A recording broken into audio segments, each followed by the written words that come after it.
Hello, welcome to the Solitaire the Gathering podcast. This episode, we're going to be covering some sideboard mix-ups that we've been testing. Our wonderful co-host Sam has taken a big dive into the Legacy format, and we are going to discuss a post-Lurrus format with Belcher, and we are going to answer your questions.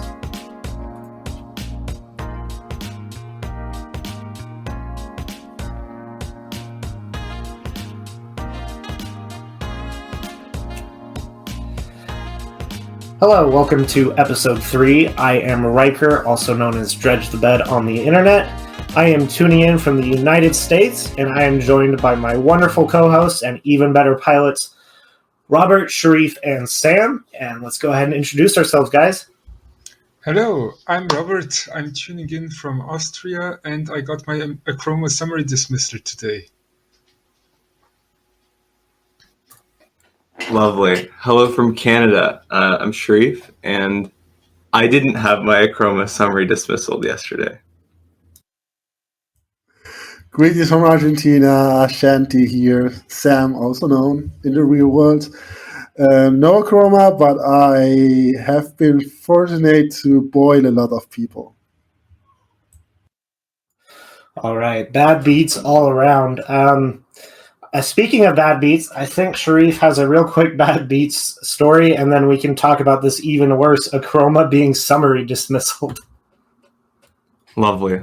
Yeah, everyone loves an underdog story, but I don't have one for you. Because, we're going to talk about a rough match that I had. It was against 5-color Niv Mizzet. You know, the big dragon, draws a bunch of multicolored cards. And so one turn, he casts Unmoored Ego, takes my Belchers. No problem, right? Because we always have ways to go around that. And then, he plays the big dragon. He gets a bunch of cards. One of them is Abrupt Decay. I even saw it and I was like, it's no big deal, Abrupt Decay. It never caused me any problems in the past. And then I realized that, Pyromancer Ascension is in fact a non-land permanent with converted mana cost 3 or less. And that can't be countered by anything in my arsenal. So that was game 3, and that was the last match of Belcher that I've played recently. So, what a way to cruise on into the podcast episode. You can't hear us, but we are kind of chuckling in the background. It's great. I can see Sam's having a great time. But we did want to talk a little bit about sideboards and what we've been doing with them recently. And I think Bob having an Akroma get summary dismissaled is a great way to segue into that. Bob, can you tell us why you're playing Akroma? Sure. So the card I've been trying is Akroma. It can't be countered, and she has protection from blue and white, which makes her very good against blue-white control. In theory, at least. They should have very few ways to interact with Akroma. One of the few ways would be Dress Down and some removal spell, but even then Solitude would not work. The other way they have is summary dismissal after sideboarding. I didn't expect this to come up all that often. However, the one time I did it, I did cast Akroma. She did get summary dismissal. I'm currently still unsure if Akroma is the way to go, but I have also heard that other people here have better suggestions for the matchup. Now, I wouldn't say this is better per se, but I think it attacks a different angle. Go ahead, Sam. Yeah, I have a question for Bob. So the opponent saw the Akroma the game before, or it was just pure coincidence that they had? It was pure coincidence. They didn't see the pile. It was game 2, so they didn't see it from a previous game. They were just holding open their summary dismissal for quite some time. And I had it so well prepared. I cast an Ironcrag feat before the land drop, so they only saw me going to 7 mana. Then I played the land to go to 8 mana and play Akroma, but they were prepared. Okay, I guess they were like playing around like Veil of Summer and not the Akroma, right? Like that's the true thing here.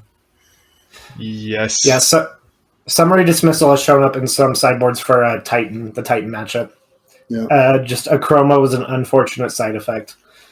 It's also just an extra counter spell to have against us, and I'd assume that blue-white goes to the maximum number of counter spells they are able to against us. Definitely. Speaking of other things to use against blue-white, I have been testing out Chandra the Awakened Inferno.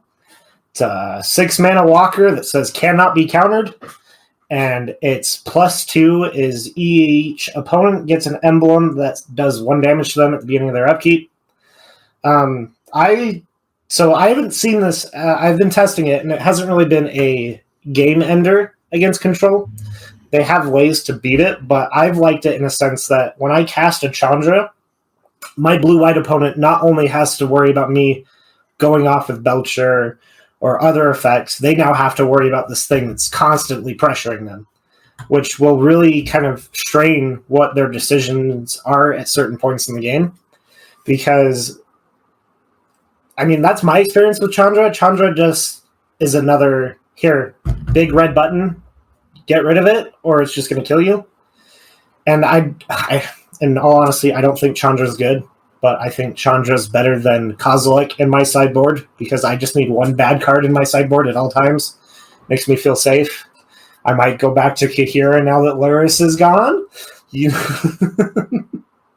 But that's my sideboard switch up. I've seen, Sam, you've dropped ley lines in your sideboard. Yeah, totally.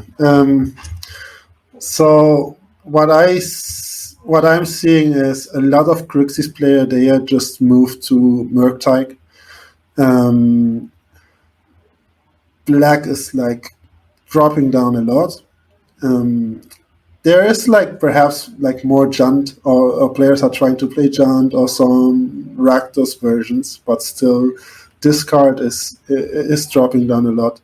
So I'm trying to focus with Boyle, a lot of other blue decks, and it's really versatile. It's not only against like UV control. Like I've been playing against other, anything that is blue. Actually, I'm trying to play Boyle with it, and it's just end of turn. They need to have a response of that. They probably will tap out, and then I have like a clean way to get through my Belcher and go on. I totally forgot that. It's important to note Boyle's an instant, isn't it? Yeah, it's an instant, 4-mana instant. Would you consider boarding in Boyle against Amulet? Because you can wipe their lands if they have to write out. I have done this, and I totally forgot to send the screenshot out. But so the Dryad was on board. Opponent was like pretty confident. He was stacking all his cards with the Titan with Prime Time, and he was like on 8 or 9 lands. I boiled him, and he was like, he was down. Next turn, I just played my Belcher. I went off, and that was it. Do you play Boyle alongside Blood Moon? I have been playing like Magus of the Moon and Boyle against. I can't remember which matchup was, but I played the Magus on the Moon first. It was against UV control, so Magus of the Moon was taking care of all the non-basic, and then opponents started to play some of the islands that were basics. So Boy took care of that, and he was like totally shut off. Yeah, I'm not gonna lie, guys. This talk of Boyle is getting me pretty excited. But I haven't been trying anything very adventurous, but I'm just in the process of calculating how many or how often I would want each of the sideboard cards in the... I've recorded somewhat between like 120 and 150 matches now of just Belcher. And the first things I've tallied off are Leyline and Force of Vigor, and Leyline is like triple the amount of Force of Vigor in the matchups that I would want them, which is interesting. But I'm definitely going to do a little Boyle tally to all the for all the Titan matchups and all the blue-white. Murktide, I guess, could hit 1 or 2 lands, but it's getting exciting, guys. This is the dawn of a new age. But yeah, it definitely is. To kind of recap from our last episode, I have been a fan of March of the Reckless Joy, but only a single copy. I've liked having access to that one copy for specific recross piles, but I don't know how my co-hosts feel about the card still. Have you guys continued testing it at all? So I think it's fine as a one-off just when you have no idea what else to run, or you don't need your main deck Blood Moon or something similar that you want for a specific matchup. You can just include the March and it's always kind of fine. It's never the best card, but it's also never bad. So it's a perfect 60th card for the main deck. I agree. I wouldn't play like more than two. When it's like the good thing perhaps is you can still keep, if you're sure that the opponent is not on discard, like you can keep a one land hander and play March on turn 2. And this is something that is actually pretty good. It has been resulting like very positive. But in the long game, it's just it's pretty like throwing a dice and see if something good is happening without a recross pile, or not casting it in the first turn 2, or never cast it on turn 1. That's something that people need to like. Don't do that. It doesn't do nothing for you. But if you cast it on turn 2 or turn 3, that's okay. This reminds me of a game I had with March of Reckless Joy that really demonstrates the positive side you can have of it. In one game, I had a March, but I was lacking a win con. So what I did was make 5 mana, then cast March and pitch every card from my hand except for Ironcrag Feat, and still keep 4 mana in the mana pool. Exile a bunch of cards from my deck. I exile a Belcher, then I cast Ironcrag Feat from my hand and cast Belcher from exile. So you have to be a little bit lucky for it, but when it works, it's perfect. I definitely agree with that. I've liked it for my recross piles to just say, well, maybe they have counter magic. What if I just put, and I have the mana, I put the March and then 2 Pact of Negations and then a Reforge, so that on my upkeep I can just cast it, pitch a red card from my hand, and now I just have 2 Pact of Negations sitting in the exile zone that I get to cast until end of turn on the turn I win. That's kind of been the positives to it. I think we should progress on into the post-Lurrus Belcher format, unless anybody has any more thoughts on deck lists that they'd like to mention. All right, let's go on to the Dream Kitty has been banned. Hallelujah, praise the heavens. It's a great time for Modern. I was really glad to see it go, and I think it's just healthier for the format in general. As much as the impact that it has on Belcher or Oops All Spells, I don't think it really changes too much. I think Modern is healthier now, but I think Death Shadow is a little less played now, which is a positive for us in the most part. But Murktide and now Blue-White Control are seemingly heading towards being the top tier decks. What experiences have you guys had in this new format with Belcher or Oops, and where do you think it will be progressing to with our lists in specific?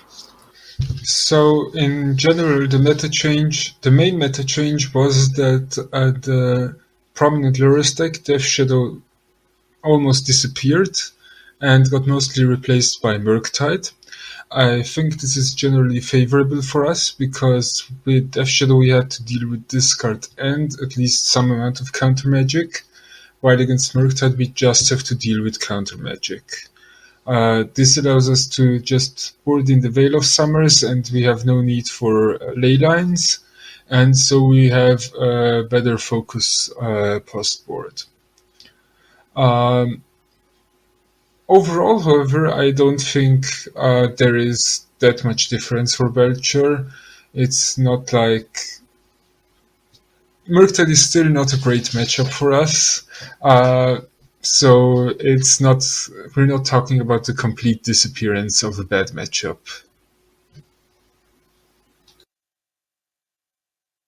All right, where do we think 4C has kind of landed, or Blink? Because there is two different decks that I've been struggling to see the difference, but apparently it's just Ephemerate is the difference. I think 4C value piles have been on the rise. One deck in specific that kind of caught me off guard to see put up a lot of results was Living End. And I'm not sure if I can pinpoint why Living End is having so much success right now. Maybe because Yard Hate is on a low, or it's just doing the thing very consistently and still winning games. Sharif has been, I think he still has the records of the few matches he's been seeing a lot of. What matchups have you been seeing a lot of?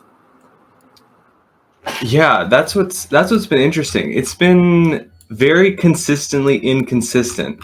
I've played against Living End exactly three times. I think I've won once, which is, I do my best. But I feel before, when Lurrus was legal, the meta was a lot more homogenous, and now it's sort of spread apart, and a lot of people are trying to make things work in their own way, since they don't feel tied down to make their deck 2 CMC or less, et cetera. But I haven't really been seeing there's a really large spread. Like, I've seen a good amount of Eldrazi Tron / regular Tron, a good amount of Hammer, which is to be expected, good amount of Titan, good amount of Shadow, Murktide. It's pretty evenly spread. So what I'm just trying to figure out now is how we can best adapt our list to just sort of meet the scatter in the most efficacious way. I do want to appeal to our Oops All Spells community. They have been very active, and we love them lots. The determination to that archetype always amazes me. But with the Lurrus ban in regards to Oops All Spells, I'll throw this at Sam as well. I think for most graveyard decks, the dreaded Nile Spellbomb loop with with Lurrus is gone, which is great. How do we think Oops is going to do with Lurrus being gone? And this is modern Oops. We will be talking about Legacy Oops here in a little bit. Any thoughts, Sam? So here's the thing, of course, not having Lurrus is great for Oops All Spells also. By the other side, we were focusing our anti-graveyard hate with Prismatic Ending, and some of us also was playing Fragmentize. It's a white sources, 1 mana white source that destroys artifacts or enchantments that are 4 or less. But they're only playing 1 or 2 copies, not so many. And now Leyline of the Void is back on board. People are starting to playing this again because they don't have the Lurrus restriction. I haven't seen it so much, but it's still something that is appearing more than before. And it's kind of really hard to cast Prismatic Ending for 4. It's not, normally it doesn't happen. So the good thing now is we're back on our Belcher plan.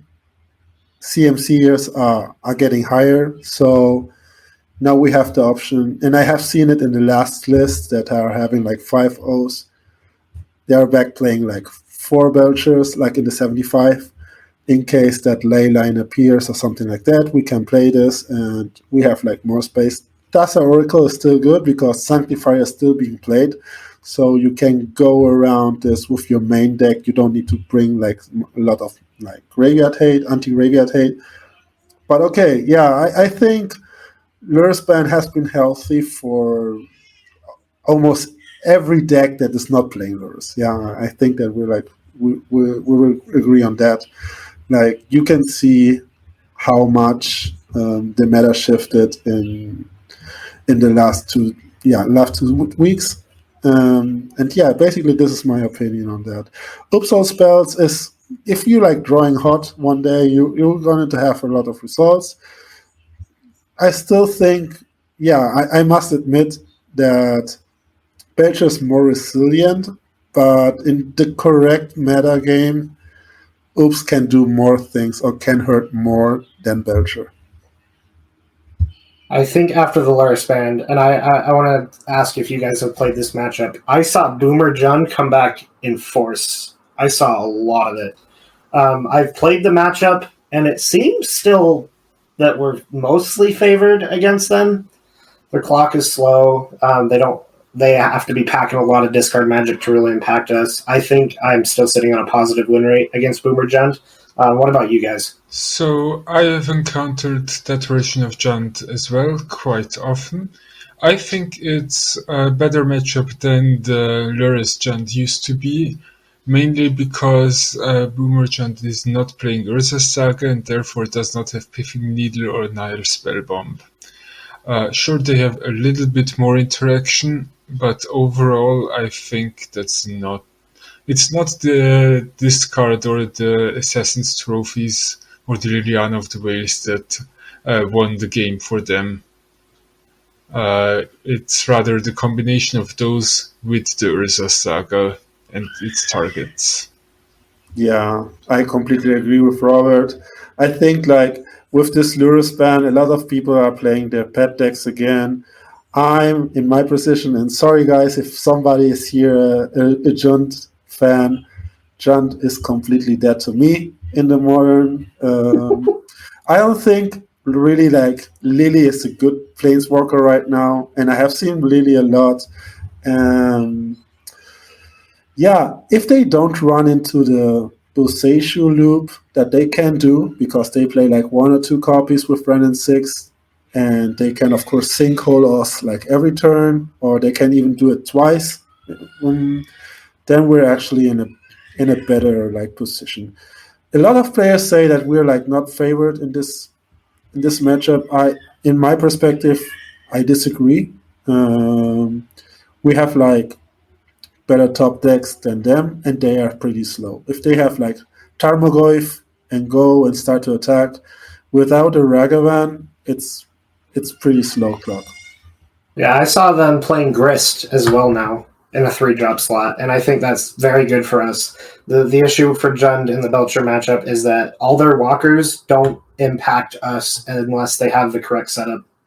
Wrenn can impact us if they have a Boseiju loop. Lily can impact us if they cast a lot of discard spells or we mulliganed. And then Grist is just a dead card against us. It makes 1/1s every turn.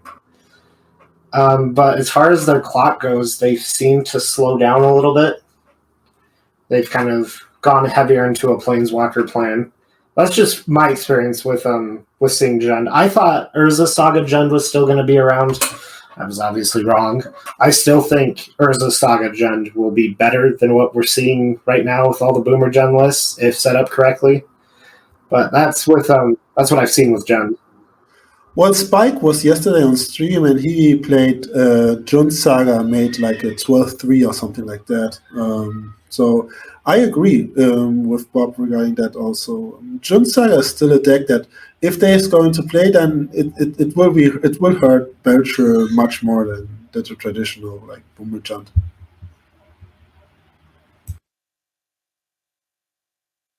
Keeping conversations rolling here. Was there any other lists people were surprised to see come out in this new meta with everybody playing their pet decks? So I have seen a lot of mono-black control with Cabal Coffers lately. Oh, Cabal Coffers, yeah. I think the Black Invoke card made the deck... I'm not sure if it's playable, but people are certainly playing it. The black card he's referring to is Invoke Calamity, right? No, not Calamity. That's the red one. Invoke Despair? Invoke Despair. And it reads... target opponent sacks a creature, and then sacks an enchantment, and then sacks a planeswalker. And if they can't do either of those, they lose 2 life and you draw a card? Not quite. Once I have... Getting the text out real quick. Let's see. Alright, so Invoke Despair. It's a sorcery for 5 mana total. That's 1 black. Target opponent sacrifices a creature. If they can't, they lose 2 life and you draw a card. Then repeat this process for an enchantment and the planeswalker. So the important part is here, they can miss on multiple things, and then they will lose the 2 life multiple times, and you draw multiple cards. So Yes. it can also be a burn spell for 6 life, and you draw 3 cards. Yeah, sorry, I was just gonna butt in there that I played against this many times. I think it's sprouting up for I don't know what reason, but yeah, they're playing the Karn package. I've had someone bring out a Wormcoil Engine against me playing Calibrated Blast today. It was like, okay, that's interesting. But yeah, it's definitely been picking up a lot of speed. I think there was a Goldfish article about it. So for all those avid Goldfish readers, who stay up to date, they've definitely sunk their teeth into that one. So if you're playing Belcher against this deck, the thing you have to really pay attention to is that they have Karn, which stops Belcher, and they have Profane Tutor to tutor for said Karn. So if they're suspending Profane Tutor, you have to assume that in 2 turns they will have the Karn. And you need to play around that. Know your Pyromancer loop. If you are listening and you are fresh to Belcher, I do encourage you to learn the Pyromancer loop. It can get you out of a lot of tough situations. It's a lot of versatility to it. So what I see with the analyze regarding that is big mana is coming back. I have seen Tron a lot also. Cabal Coffers enters practically in the same archetype. These are being played a lot again, like G-Tron. I have been playing also a lot against Eldrazi Tron again. I'm not big fan of this. I know, Riker, you have more experience with the deck. It seems like people are having faith again in this archetype. In an unknown meta, Chalice does help a lot. You just slam a Chalice on one and you get free wins. But E-Tron also just has a lot of mid-range grain to it that it can compete with decks like 4C or Blue-White Control. It's a very good mid-range option, I'd put it at, because you can mid-range or sometimes you can go, oops, I have 7 mana on turn 3, here's a small card and something else. I think it works really well in that sense. Was there any other lists we wanted to cover? Should we move on to your dive into Legacy? Okay. So I can start us off here. I have mentioned Legacy Oops before. Legacy Oops All Spells, I should say. I've played it a lot, not as much as Sam has recently. Legacy Oops All Spells is the definition of why Force of Will is a staple in that format. Because Legacy Oops All Spells is all free mana and then 8 modal flip card lands, and your goal is to cast a single copy of Balustrade Spy or Undercity Informer, target yourself, normal Oops All Spells things, and then dread return a Thassa's Oracle. You just win the game. That's your plan. You do it effectively. You do it quickly. I did want to put out there that Legacy Belcher is not a good deck.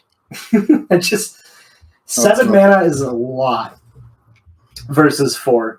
And I've had a lot of success with Legacy Oops, and our good friend Sam here has taken a deep dive into Legacy and has played a lot of leagues, and we just want to hear your experiences in it. Yeah, so basically I'm now on 30 leagues playing Oops All Spells. It has been a blast, I won't lie. Riker insisted me to play Oops All Spells a lot of times. I was neglecting it. After my mix of frustration with Luris, I 1 week or 2 weeks before I said, okay, I'm going to play Oops All Spells in Legacy. I'm having huge success. Well, I don't know if it's huge, but it's definitely a positive win rate that I'm having with the deck. It has so many options. You can really turn one win a lot of times. I don't know which is the percentage, but it's definitely a deck that has more turn one win percentage than all the other Legacy decks. We have Pact of Negation, 4 Pact of Negation in the main deck, 4 Thoughtseize. There are a lot anti-counter ways to protect the the combo, so that is good. I'm also playing One Memory Journey, and it has some like pretty net tricks that you can use also to play around like surgical extraction or some things that opponent might have. So yeah, this is at least my experience. I don't know if we want to go like in too many details with the deck, but I feel it's really nice. It's really nice. I think your win rate on turn one is somewhere around like 60% that you'll have it. And the wonderful guys over at the Legacy Oops All Spells Discord do have some guides here, and they have done the math. The total win percentage over the overall Legacy meta is about 57%, which is fairly high. And I've seen it too. I think one of my favorite cards from Oops All Spells in Legacy is Xanthid Swarm.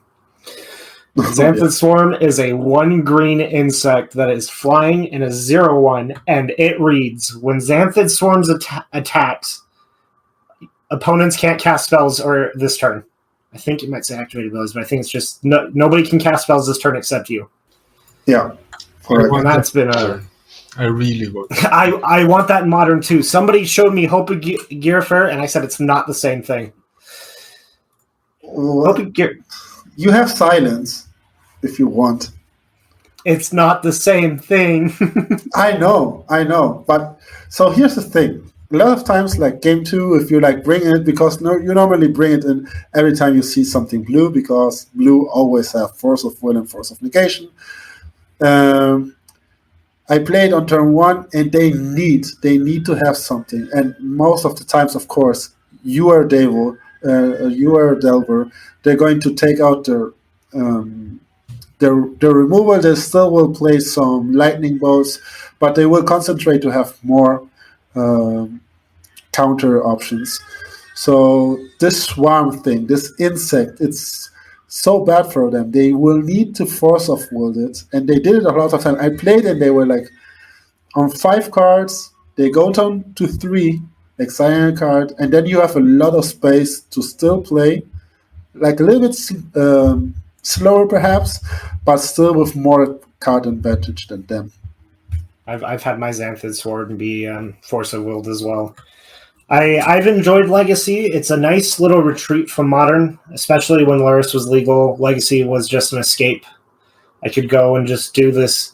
So the Legacy Oops All Spells is the one thing that is like 100% on the money what I want to do in Magic the Gathering.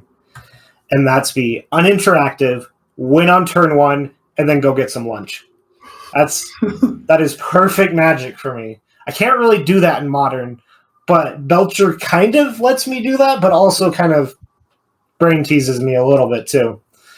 Do you want to check? Modern is a much fair format than Legacy. Let's say it like this. Legacy is very fast. We had Simian Spirit Guy, and even if like Belcher was using it also, Oops All Spells has much more advantage with Simian Spirit Guy than Belcher when it was legal in Modern. So I think that's why we kind of like Legacy, or at least Oops All Spells and Legacy. I think you can still grab lunch at Belcher. I think at every challenge I play, I'm among the first 5 people to finish the match. Yeah, definitely. For sure, unless it's blue-white. If it's blue-white, it's going the distance.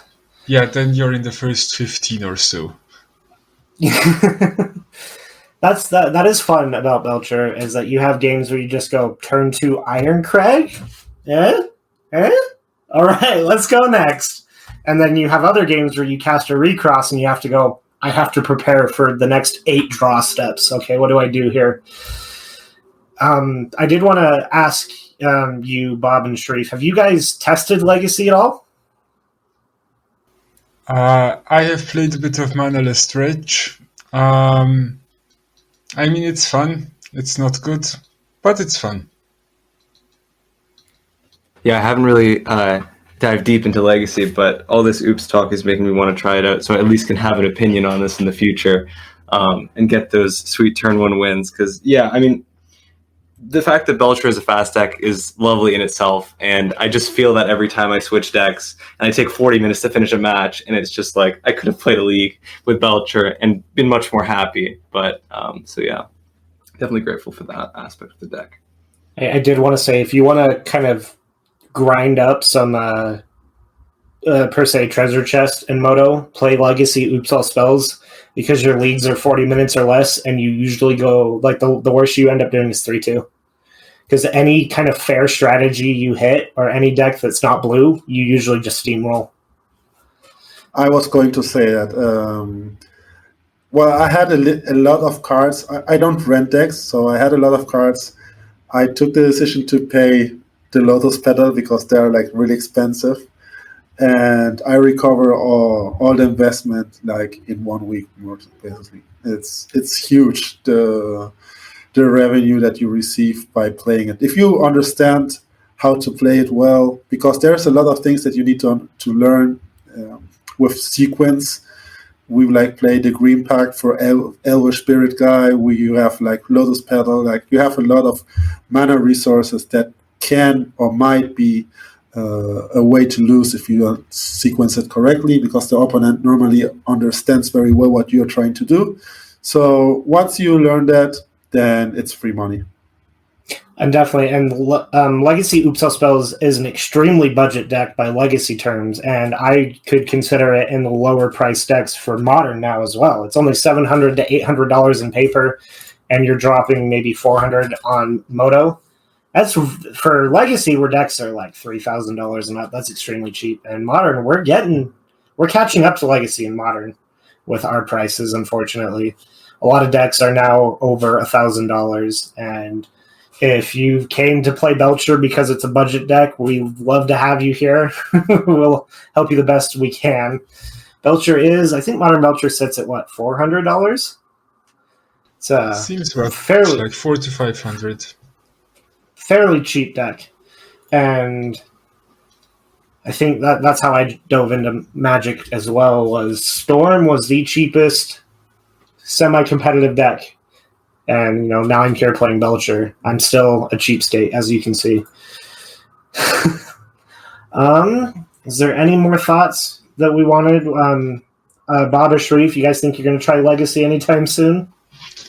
I mean, those Lotus Petals are really expensive. I'll maybe give it a shot sometime. Yeah, I'm a renter, so I think I'm going to play a league or two tonight because, you guys are hyping me up so much, so definitely going to give that a shot. It's definitely fun. I think we do have some time for some Q&A. We did ask you guys what you wanted to see from us and what questions you had for us. And I think one of the ones we got was a really good one that I would like to have us all take a shot at. And from our Discord in the podcast and questions answers, we have a question the person asks. Would love to hear the best way to learn/practice the deck for people who don't use Moto or play online. I'm sure they are referring to Belcher. I know I don't use it much, and other people I played a ton with stick paper as well. Thanks. So what would you guys say is the best way to practice Belcher in a paper environment? So, first of all, you can goldfish the deck fairly well.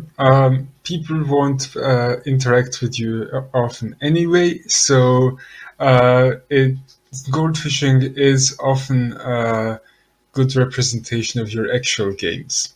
You can also do some extended goldfishing, like assuming that your first win con gets countered every time, which is often the case for many decks that have not that many counter spells.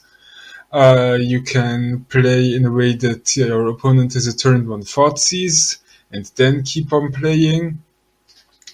Other than that, there's some online resources like Cockatrice or Xmage that you can use for free that allow you to just dip into playing online without having to actually buy something. And other than that, you can also print out the deck and play with other people and just test various matchups. Yeah, I like the suggestion of setting up situations when you're goldfishing.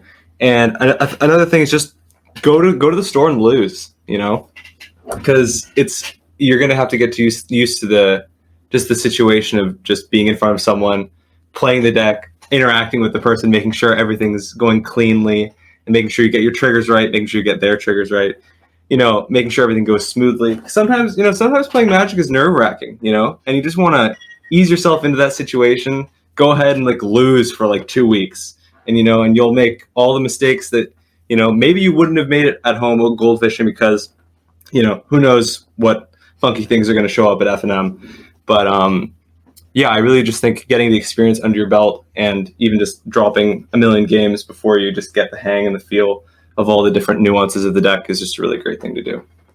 I have an experience also regarding that. So when Zendikar came out and we started to saw all these new lands, I immediately built Oops All Spells, and I started to play Oops All Spells in my store, and I was so happy because it was so good. And one day I was looking into the different lists, and I saw Belcher again. It's okay, why not? I'm going to play Belcher. I lost the 4 rounds with Belcher, and I said, this is not a real deck. As you said, it's really important to make a lot of errors. I think it's important to play against people. You really need to learn how to stack your deck and do the piles. It's not easy because you can take 5 minutes like we can do normally. In Magic Online, you can take all the time you want because you have like chess clock. It's not the same thing than when we are playing against an opponent. So my suggestion is play it. You also have, due to the pandemic, there are some Discords or groups that play over internet. You can play with Spell Table or I don't know, Google Meets. So if you have the opportunity, I highly recommend it also because it's completely free, and then you can go to the store with already a lot of practice on how to pile the deck. Also, as Sharif said, there are a lot of interactions, the stacks, to clash, because normally when you start playing it, you start to pile, you forget you need to clash, and then you show your first card, and it's Reforge the Soul, and you don't want to show it. There are a lot of things that you can learn, just practicing. So if you can play it online, okay, that's fine, but I would highly recommend you to also play it in the real time, in real world. Yeah. I'll add on to what Sam is saying there. Shout out to the Dive Down guys. They are amazing guys and a great podcast. They have their own Discord, and every Friday they hold Paper Magic over Discord. I believe they still do that, and that's a great way to practice it. I'm still working it out, and I've been talking about it for a while, but eventually I'm going to have a math equation for how to stack recross piles. It's going to happen. There's a lot of different elements that come into play. Bob is looking at me like I'm crazy. I might be, but there's hand size, the lands you have in play. It's going to be crazy, but I figured out with a lot of things you can math the hell out of a lot of Magic the Gathering stuff. There's ways to find exact lines, etc. And I have a friend who's programmed an AI to do that. And so I'm going to get this down, but recross piles can be very nerve-wracking and very stressful when you start them. I'm looking forward to seeing the results. There are results. Yeah, and there are results. A common theme, and we've all said this, and I'm going to add on to saying it. When you first start playing Belcher, you're going to lose a lot. The deck doesn't always pilot itself. It can in times, but there's certain times where you need to just say, hey, I'm not sure what I'm supposed to be doing here. Learn from it, and then go, this is what I could have done better, etc. Practice your recross piles. You're referring to mortal people, right? Because Bob is the best. Oh, yeah. Well, Bob is the people's champion.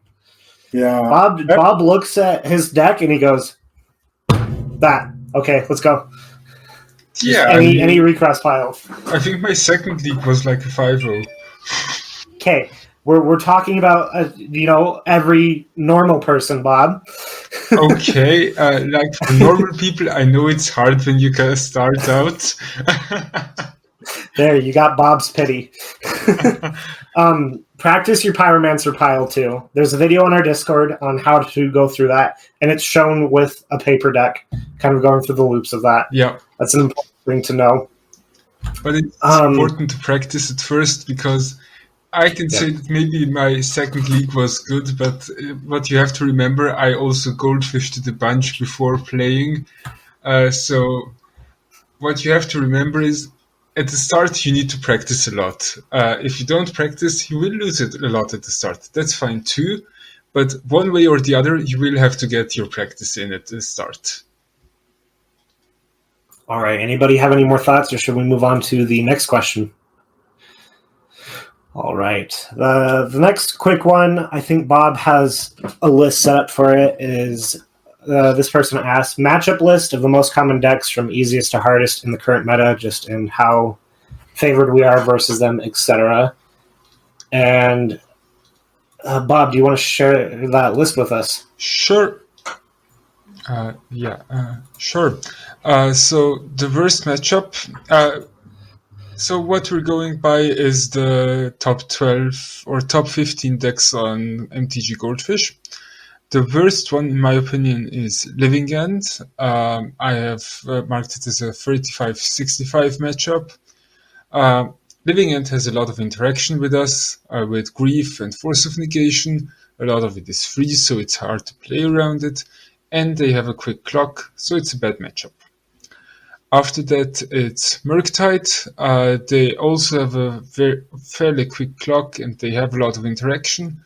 At least their interaction is not free, so it's doable at least. Then there's Grixis Shadow. That one's at least getting less common in favor of Murktide. And the rest are at least medium matchups. There's Rhinos, that's medium. And then there is Hammer and Amulet, which in my opinion are already starting to get good matchups. We have good interaction, particularly post-board with both of those, with Force of Vigor. And while they can put up fast clocks, we can also do that, and I think on average we're maybe a little bit faster. After that, there is Blue-White, which tends to be a good matchup, but it gets generally very difficult with the recross piles, and I think this will later be a topic here. Then there's Burn, which is a matter of just having ley lines and furies and just having a fast clock. And then there's some very good matchups like Yawgmoth or Blink, which in my opinion they cannot do much against us, and even when they do have their good cards, we can often play through them. All right, and I saw another question up here that I wanted to throw at you guys real quick. With people being scared of Boseiju, our good friend in the Discord, T. Jorvy, and I know he still plays it to this day, has a Stomping Ground in his sideboard. Now, I personally hate having any land in Belcher, but I just wanted to hear your guys' thoughts on the Stomping Ground tech. So, Stomping Ground in particular is a bad idea in my opinion. What I could see maybe is a basic mountain in the sideboard, just so you also have something to fetch from Field of Ruin. Yeah, I still don't think it's a good idea, because your recross gets deactivated until your opponent actually has that Boseiju or that Field of Ruin. And I think you often just have to hope that they don't have it. And even your Belcher, while it doesn't get deactivated, it becomes a risk. You still just have to play your Pact of Negations, hoping that your Belcher is still active, but it might not be. So overall, you can do that. I don't think it's a great idea. I also think that as long as you at least play your basic mountain, it might not be terrible. I have been testing it, I think, for 2 leagues, not more than that. It didn't feel so bad. Like if you play recross, you will still like ramp yourself into a land and you will have it. So this is something that it's like basically you're going to in the best cases scenario you're going to play two lands in the same turn, and perhaps you win the clash and recross comes back. So this is something in slower matchup that I can see is it's not so bad. It's not so. I'm not saying we need to play that. I'm definitely not like the basic or the stomping ground. I do agree that mountain should be better than because you can actually also play it against mill or that play like Field of Ruin or something like that. But I still off playing lands in my sideboards. I don't think it's like very necessary. Meta is pretty good for us right now. Boseiju is a real thing. I know that Sharif has been playing like much more than so he can.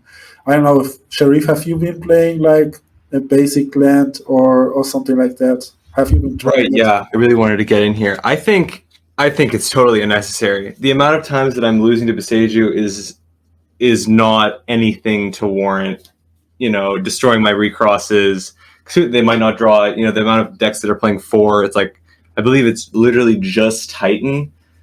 Correct me if I'm wrong, but I just don't think it's warranted. I don't think it's nearly as much of a problem as people thought it was going to be, and which is great, obviously. But yeah, I don't think it's worth the slot at all. All right. We have time for one more question, and Sharif, sounds like you've been playing against a lot of blue decks, so I was going to throw this one at you first. Right. And the person I really like this question. So the question was, it was a question about strategy versus all of the blue decks. The contrast between trying to go fast before they can establish their board or save up for a big turn with protection and a win con and all that.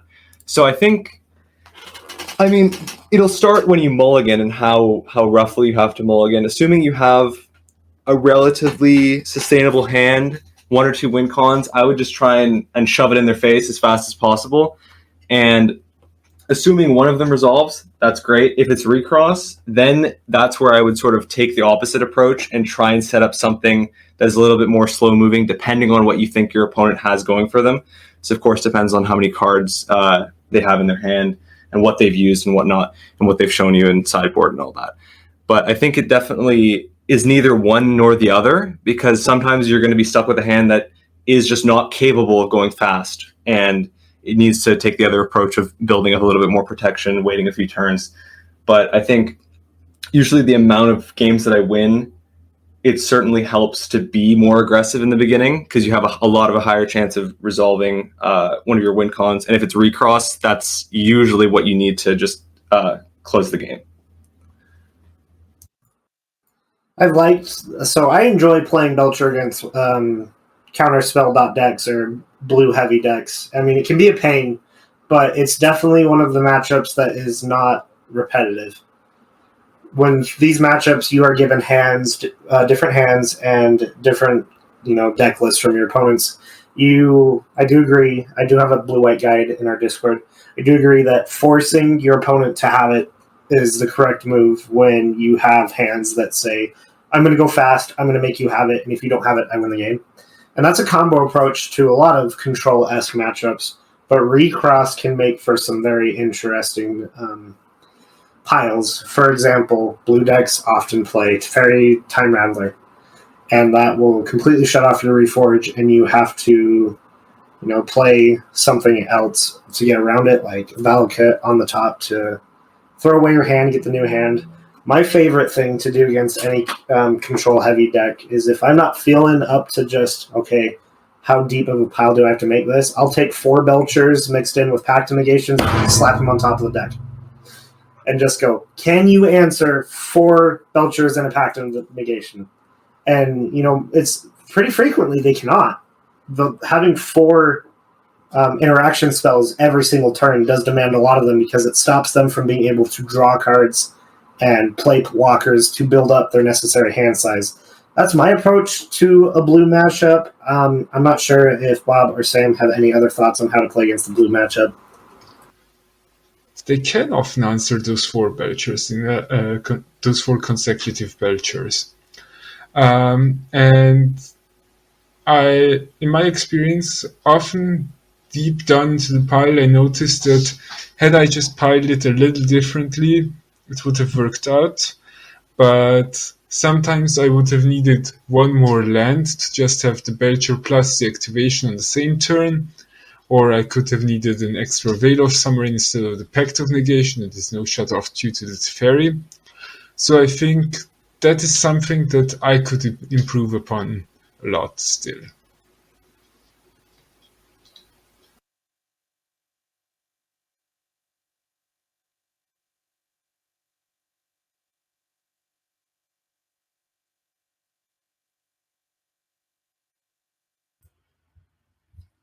I personally tend to create a lot of Valakut Awakening piles when I'm playing against them. A lot of time we play Recross of the Path and they say, okay, they pass a turn, they slam their Teferi, and if you really think that you can play Reforge the Soul against UV hard control deck, it's probably a mistake, just in my opinion. At least, or if you are going to do like a delayed pile, like drawing a Manamorphose, then end of turn you're trying to play the Reforge the Soul, and then in your turn you have another try, then it seems kind of okay. But I really think it's when I was playing Storm, I felt like the same thing. You need to be like more patient. Normally, they have a counter for one counter for every turn. So I kind of agree with Robert on that. If you have a way to double threat them with like Belcher and Veil of Summer or something like that, then I think that's the way to go. Teferi it's an ugly card, I won't lie, but there are ways to play around. That's why I'm playing 3 Magus of the Moon right now. I'm playing Boil. I'm trying to play around in a different way also, to like tap them out in their turn and then go off in our turn. I'm just going to step in here briefly. I always actually keep in 1 Irencrag feat just for the Valakut Awakening pile, which I've found wins me a fair amount of games. But to be fair, that's usually the line I go for, so who knows if that's better comparatively. But just going for Veil, or you can add a Pact in there, so Veil, Pact, Irencrag, Belcher. If you're able to set that up, it's usually pretty deadly. Yeah, that's my closing thought there.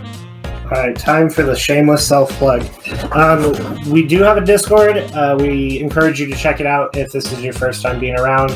You can chat with us personally, or you can chat with our wonderful community who are actually very active for a Arch-type community. The link for that will be in the description of the video. I'm Riker, also known as Dredge the Bed on the internet. I am so glad to be a part of this team and to get to talk Belcher with you guys and, the occasional Oopsal spells. I'm going to dive some more into Legacy Oopsal spells as well, but I will still be on Belcher for Modern.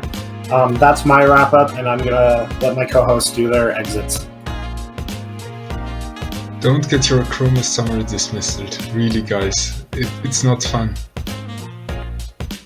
Well, thanks for listening, everyone, and best of luck out there. Thank you guys, as always, to come play Oopsal spells, play Belcher. Don't be afraid of that. You will have a lot of success.